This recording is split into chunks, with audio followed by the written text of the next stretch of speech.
그러나 홍영식은 국왕을 모시기 위해 자신은 남겠다고 선언하고 자신이 남아서 개화당 사람들이 배반자가 아니고 자신들이 공언했던 그 사회 원칙들은 세상에 조금도 부끄러운 일이 아니라는 것을 보여주겠다고 하였다.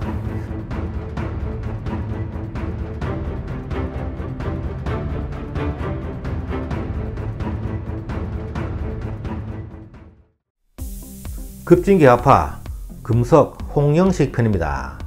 1856년 철종대에 태어나서 1884년 12월 7일까지 28세를 살았다.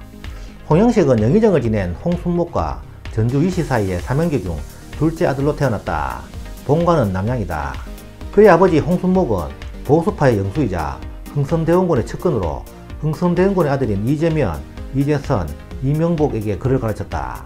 그러나 홍영식은 10대 초반에 백주수와 오경석의 문화에 가서 글을 배우면서 아버지와 달리 일찍이 개항과 근대화를 주장했다. 그는 박주수의 문화생으로 있으면서 서재필, 김옥균, 박영묘, 서강범 등과 친하게 지냈다.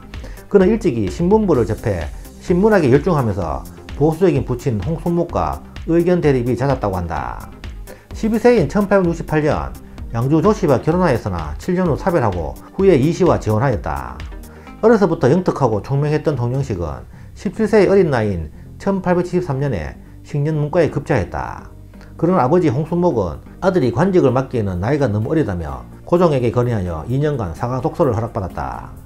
22세인 1878년 교리를 시작으로 이후 문학, 참의로 승진했다. 이후 규장각 정자, 대교 등을 거쳐 규장각 직각, 승정원 승지 등을 역임하였다.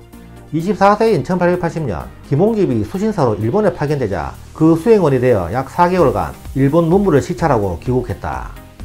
25세인 1881년 신사유람단이 일본에 파견되자 홍영식은 조사로 선발되어 김옥균, 박정량 등과 함께 일본을 방문하였다. 홍영식은 주로 일본 육군 군사시설을 시찰한 후 일본 육군 보고서인 일본 육군 총재와 일본 육군 조전을 편찬하고 군사제도의 개혁과 국방 강화를 역설했다. 그는 민영익과도 가깝게 지냈는데 귀국 후 통리기무아문에 군무사부 격리사 겸 총리국장으로 민영익과 함께 군무사 총리국을 관장했다. 신사유람단 파견 당시 홍영식은 일본 우편의 창시자인 마에지마 히소카에게 우편 업무에 관해 여러 질문을 하였고 마에지마는 일체의 서류를 정리하면서 조속히 조선에도 우편을 개설할 것을 권고하였다고 한다. 이처럼 우편 제도에 관심을 가지고 있던 홍영식은 이듬해 신설된 우정사의 업무를 총괄하게 되었다. 26세인 1882년 홍문관 부제야, 규장각 직제야, 규장각 부제약에 임명되었으며 그해 6월 임오군란이 발발하자 시위대를 설득, 군란의 수습을 맡아서 자진 해산시켰다. 27세인 1883년 6월 미국 사절의 조선 방문에 대한 답변으로 미국에 보빙사가 파견될 때 그는 정권 부대신에 임명되어 정권 대신 민영익의 부사 자격으로 민영익, 서광범, 유길준 등과 함께 미국에 파견되었다. 태평양을 건너 9월 2일 샌프란시스코에 상륙한 일행은 기차를 타고 시카고를 거쳐 9월 15일 워싱턴 DC에 도착하였다. 보빙사 일행은 당시 미국 대통령 체스터 아더가 있던 뉴욕으로 가서 미국 대통령을 접견하고 고종의 신임장과 친서를 전달하였다. 이때 이들 사신은 대통령이 있던 방문 앞에 돗자리를 깔고 큰 절을 올려서 체스터 아더 대통령을 비롯한 미국 관리들을 당황하게 하였다.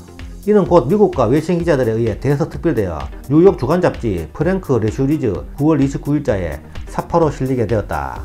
보빙사 일행은 40여일 동안 미국에 있으면서 세계 박람회, 방직공장, 의학제조회사, 해군 연병장, 병원, 전기회사, 철도회사, 소방서, 육군사관학교 등 공공기관을 시찰하였다.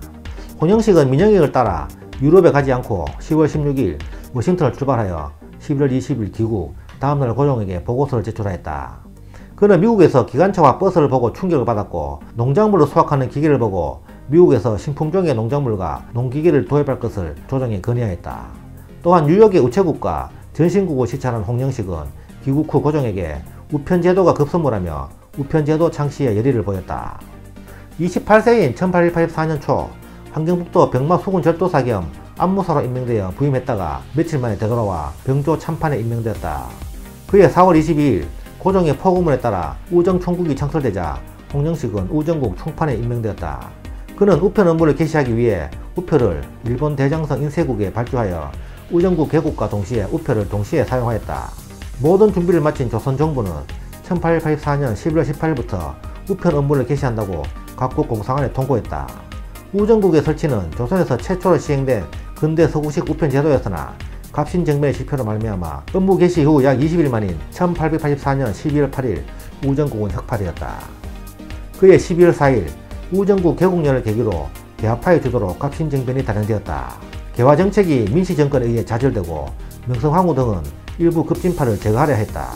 이에 거사 한 달 전인 11월 4일 홍영식은 박영유의 집에서 김옥균, 서강범, 일본 공사관의 시마무라 히사시, 석인관 등과 모여 거사 계획을 구체적으로 논의했다.